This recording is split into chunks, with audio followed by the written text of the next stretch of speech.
Okay, Gemara Sanhedrin, Pei Vav Amid Beis, in the Shattenstein is 86b2, second column. In the Hebrew Gemara, it's in middle of the page, a little bit above middle of the page of one Pei Vav Amid Beis. It says Amid Abaya.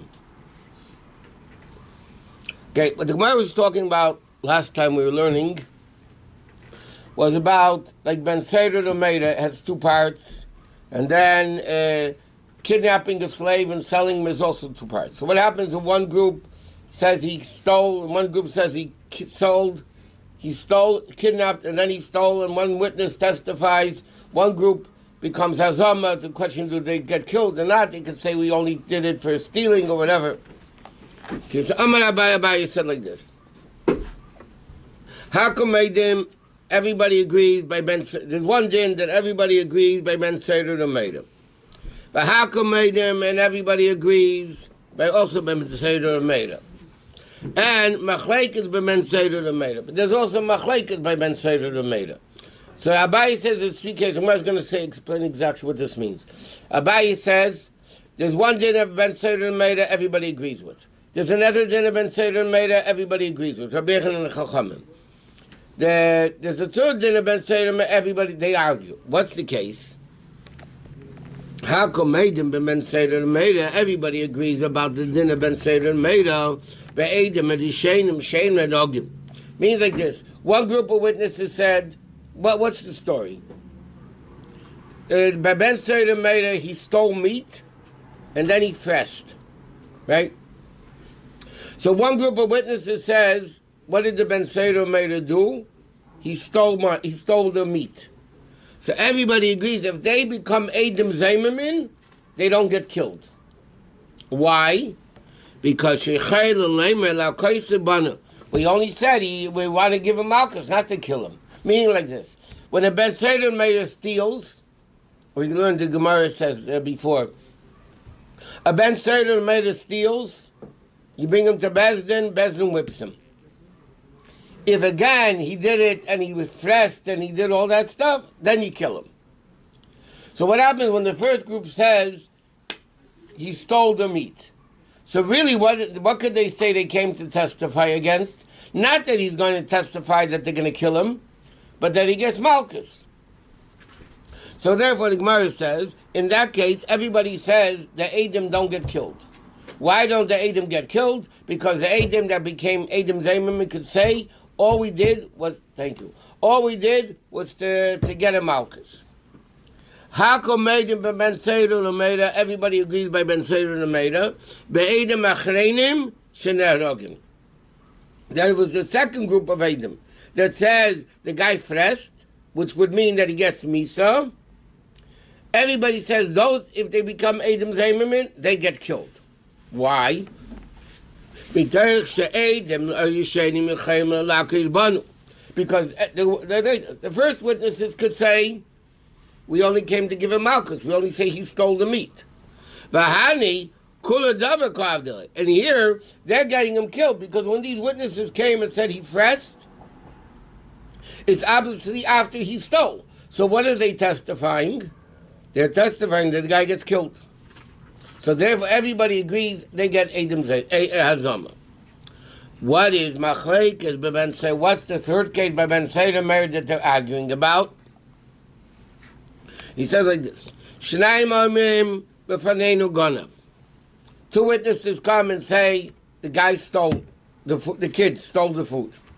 Shnayim Amrim b'faneinu Ochal, and the second group says they ate. Now, therefore, what happens? What's the story? Chizkiah says it's a partial testimony here. Each one is only testifying in a partial testimony. Okay? In other words, two witnesses say he stole, and the second one say he consumed before, then he ate it before us, right? Now,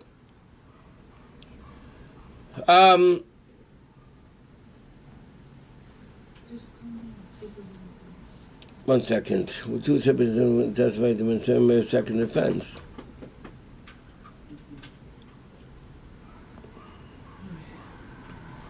So he says like this. Then both witnesses are one witnesses say he ate before us, he stole before us, and one group says he ate before us. So then what happens? Both groups of witnesses have hazama. So then they argue if they both get killed or not. In other words, if there was only one group of witnesses that said he stole, everybody says they don't get killed. If there was only one group of witnesses that say that he ate, everybody says he does get killed. The witnesses get killed. What's the argument? Well, there's two witnesses. Two witnesses that say he stole, and two witnesses say he ate. Now both became hazama. So the question is that a whole thing or a half a thing? And therefore, there's argument in Chizkiah and Chachamim if he's chayiv or not. Okay, now the Gemara says like this.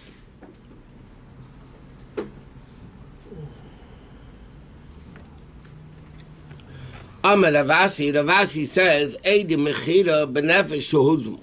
What happens? One with the group of witnesses say that the guy sold the Eved, that he kidnapped somebody and then he sold him. Everybody says, Ein Arogim. He says a very interesting din. Okay? Ravasi says, if two people came and all they testified was that this guy sold this person. Nobody knows about the kidnapping. Two witnesses say, this guy sold this person. So, and then he became Adam Zaymamin, they don't get killed. Why? Because they could say, Avdi Macharti, I was selling my own slave. Nobody testified that he kidnapped him. Right. He didn't know. Huh? He didn't know. Two guys say, I saw this guy sell this guy. Then they became Adam Zaymamin, so they didn't. Okay? Because until it became established with two witnesses that the guy kidnapped the guy, he just say the guy sold him. Yeah, he could say I sold my own slave. Why even they should come and testify that The witnesses know that he was kidnapped, but the guy who bought the slave it wasn't didn't sell, know it he was wasn't sell. Why someone should come and testify? Okay, someone sold someone. Because there are rumors that he kidnapped him or whatever, but there was no two witnesses that testified that he kidnapped him. Even though the fact might be that he did. But they could say, the guy could say, what do you mean? I sold my own slave. Amar of Yosef, come on, Ozlo Hoshmai to Rabasi. Who does Rabasi go according to? Rabbi Kiva, Damadavar, V'lichotzi Davar. Okay? Rabbi Kiva said, remember, Al Pishnai made him Yakum Davar. Rabbi Kiva said, it has to be a whole thing, not a half a thing. Right? So now, when they testify that the guy sold him, it has to be that opinion. So, Abaye says to him, what are you talking about? You want to tell me that the rabbis that hold that even in a half a thing you get killed? It doesn't apply over here. Because because what did it say? He doesn't say a half a thing, a whole thing. Ravasi says, if there's witnesses testifying that the guy sold somebody, right? He could say, it's my slave that I sold. Right? He could say, it's my slave. So why would he be chayiv? It's not a half a thing or a whole thing. You tell me that Rabbanan hold that even in a half a thing you would get killed, yeah? So therefore, Rav Yosef says, who does Ravasi's din go according to? Rabbi Kiva. Because there's only a half a thing, there's only testified that he sold him, there's no testimony on the kidnapping. So Abaye says to him, what are you talking about? Here, the guy is saying, it's not even a half a thing. The guy is saying, I sold my own slave. It's not a question of half a thing or a whole thing. He's not chayiv anyway. So he says like this. It's speaking even according to the Chacham that hold even in a half a thing that you can get killed. why don't you do anything to this? Because he said, like we said before, there's no witnesses to the kidnapping. Right? Even though there were no witnesses to the kidnapping. Not even, okay, I'll tell you even more. There were witnesses, but not kosher witnesses.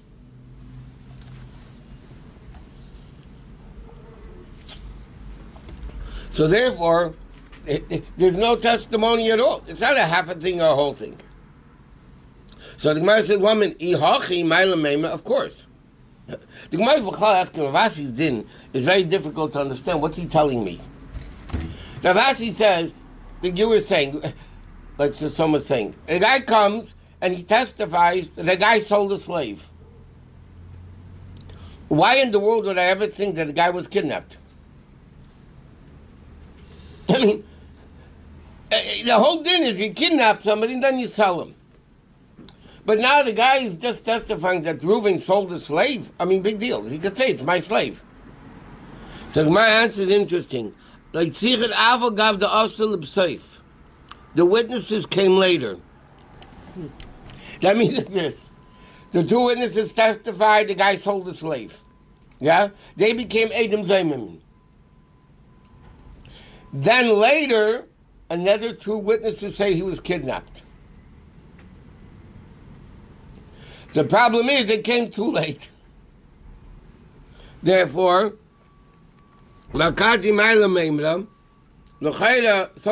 the first group of witnesses never came yet. I mean, even if they come later, but they didn't come on time. So it says like this. It says like this. The witnesses, it's a very weird setup. The witnesses of kidnapping, hinted to the witnesses of selling that they're going to testify soon. Normally, they were supposed to come first to testify that the guy kidnapped, and then the second group says he sold them. You should come in sequence, right? In order. What happened? The second group of witnesses testified first, but while they were testifying, the first group didn't testify yet. They hinted to the other guy, yeah, we're going to come to testify. Ma'od Tema, I would think. Remiza Milsahu.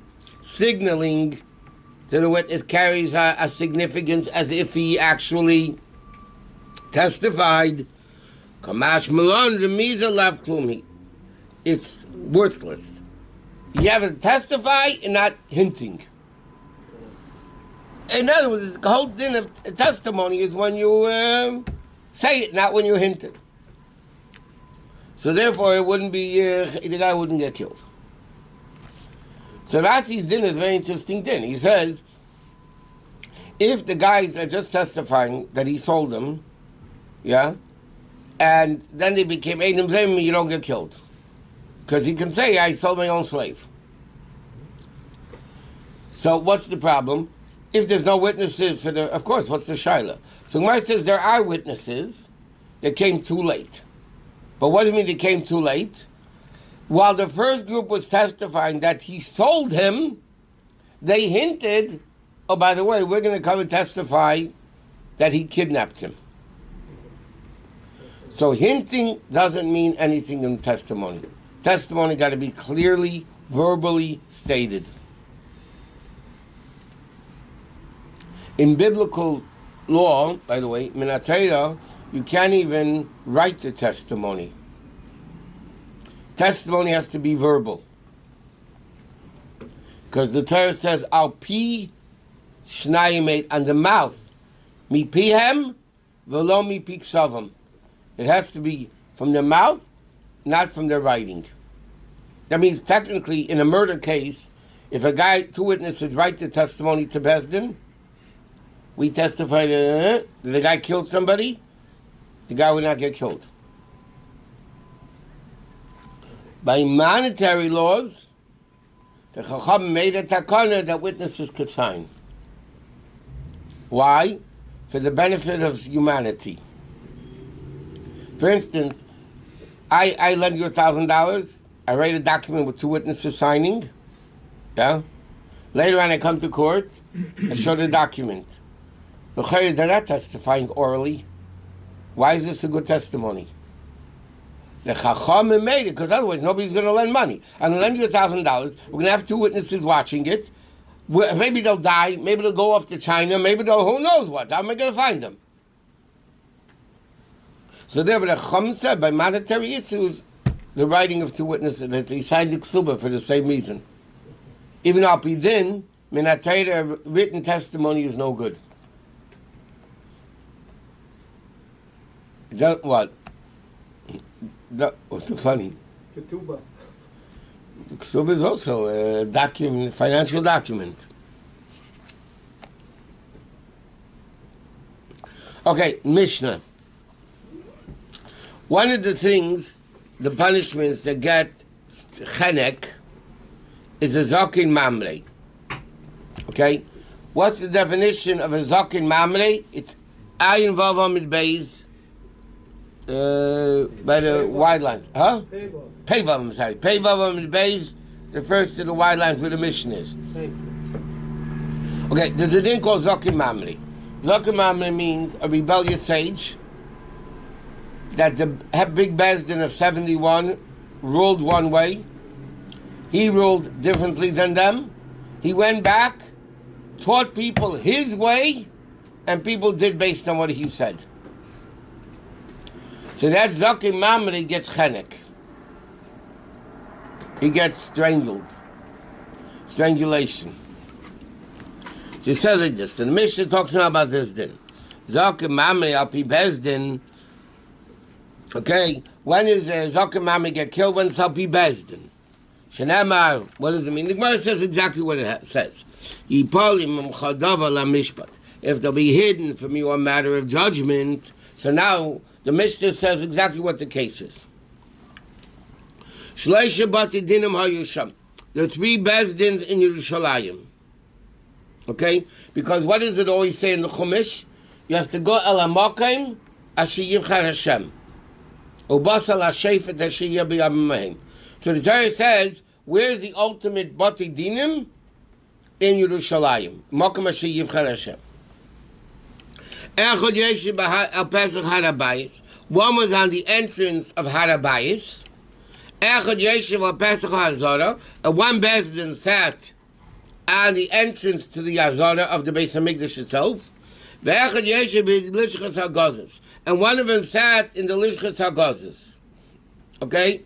Now, it was inside the Beis HaMikdash, right? But half of it was consecrated, half of it wasn't consecrated. The Bezdin sat in the non-consecrated area, because like this you're not allowed to sit in the Azara. And the Bezdin had to sit.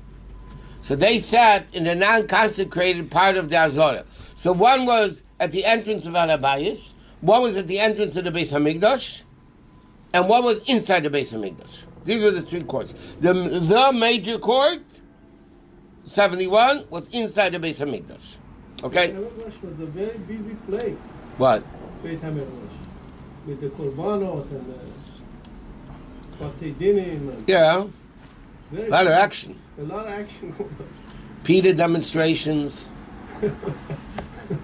Animal rights groups. Can you imagine? Okay, so now what's the case of Zakim Mamre? So Gemara says like this. They, this dissenting sage and his people that argue, come to the entrance of the first one of Harabayis, and they say like this. Now remember like this. What's a Zakim Mamre? He's rebelling against the other Chachamim. Everybody disagrees with him. So Gemara says, what's the scenario? He comes to the Bezdin on Harabayis, at the entrance of Harabayis. He says them like this. I learned this way, all my friends learned a different way. They disagree with me. Kachli Maratani, this is the way I have taught. Kachli Imdu Chavei, this is the way my friends taught. Okay? So the guy comes to the Bezdin, and he says, listen, me and my guys disagree. So, Im Shamu, if the court at the entrance of Harabayis heard what the halacha is, Amar Lahem, they say, this is the halacha. Okay? V'im lav, and if they didn't hear the halacha, boin la'esem al Pesach ha'azorah. They come to the next Bezdin, by the opening of the Beis HaMikdash. And they say, Kach dorashti v'kach doshu chaveidai, kach limadatani v'kach limdu mechaveid. Okay, they went to the first Bezdin doesn't know the halacha. So what did they do? They went up to the next Bezdin. And again they said the same thing. Im shamu, now this was a greater Bezdin, more learned. So if they heard, Amalemi said, what the tradition was, Im lav, then again everybody goes to the Bezdin of Bezdin HaGadol. That from there is where Torah goes out to everybody. Okay, that is the place Hashem chose as the ultimate Bezdin. They are the Supreme Court. They make the rulings. Now, what happens? If the sage went back, and Bezdin ruled against them. There's no such thing, by the way, that Bezdin not knowing. They argued, they disputed, they fought, they worked it out. The Rambam in his Hakdama writes that in the earlier times, in the Bezdin HaGadol, there was no such thing as a machlekes and halacha.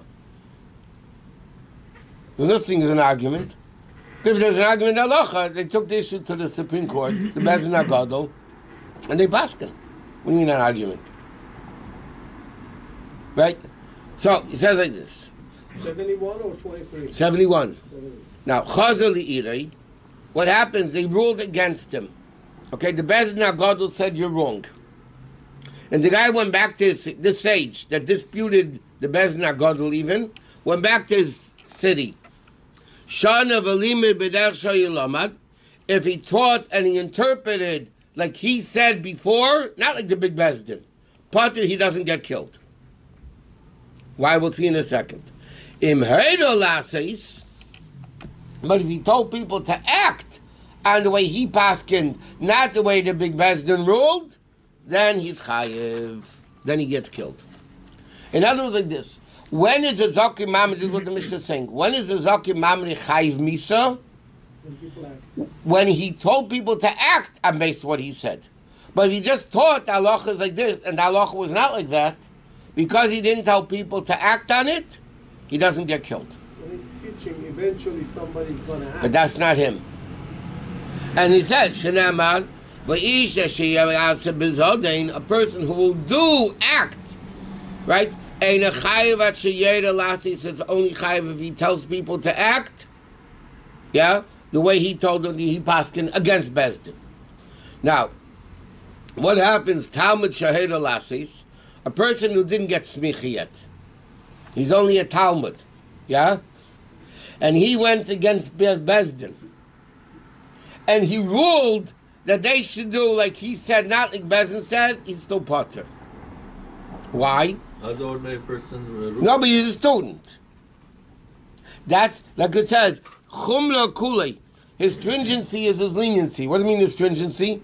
He's not called a zaken mamrei because he's not a zaken yet. He's not smicha. So that's his leniency. Because he's not a zaken, he's not a chelik of Bezdin. He's only a Talmud.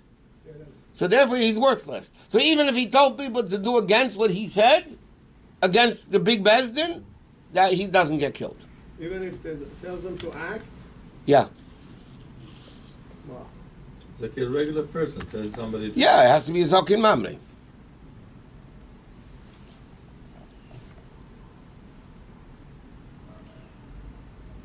The Rashi says here, or he has to be 40 years old, and before that he only is a Talmud, and therefore he's not a Zokin Mamre yet. The Gemara asks and say there, the Gemara asks an interesting question. It says over there now to pass until you're 40. So the Gemara says, Rabbi was one of the biggest, and he died at 40. So the Gemara answers because there was nobody as great as him. But the din, by the way, doesn't apply today because today everything's written. You know, it's the Shulchan Aruch, Halach is all written, so therefore you don't have to be 40. Because it's all written. So you don't need to be 40 today to pass. You need to have smicha. But not even really. But it's still not in front of your Rav. There's another thing. That's one of the reasons of smicha today. What does smicha do? You're ordained. What does it do today? Halachically, what does it do? So the pasuk writes, what does smicha do today? Your Rabbi gives you permission to paskin shaylas. Like this, in the presence of your Rabbi, you're not allowed to paskin a shayla, even in the Sim City. So what smicha means, he gives you permission that if you're not in his presence, you can make a ruling. That's all smicha does. Huh? Do we get a smicha? I could put my hand on the, like it says by the korbanos. Okay. Huh? 2 hands and force it down. Force it down. You knock some sense into the... Okay. Rabban learned. The Gemara, all the way at the end of the page. The Torah says, if there's a hidden thing from a matter, means you don't know the halacha.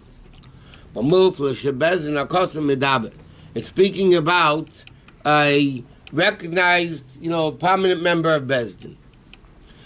Mimcha, it says, Ki pali mimcha davar. Yi pale, literally means hidden. But Yi pali means pella, wondrous, means a very big member of the Bezdin. Mimcha refers to a yayitz, a person who gives counsel. The pasuk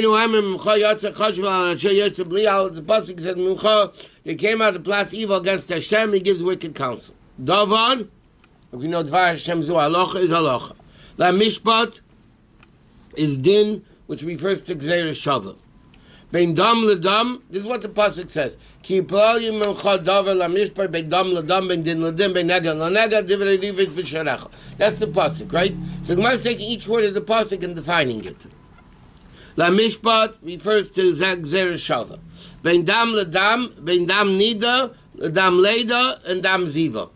The different levels of blood. There's one blood of nida. There's one blood of a woman giving birth. There's another one of a zava. Right? Okay, we'll leave it here. We'll start next time. Jimmy just came.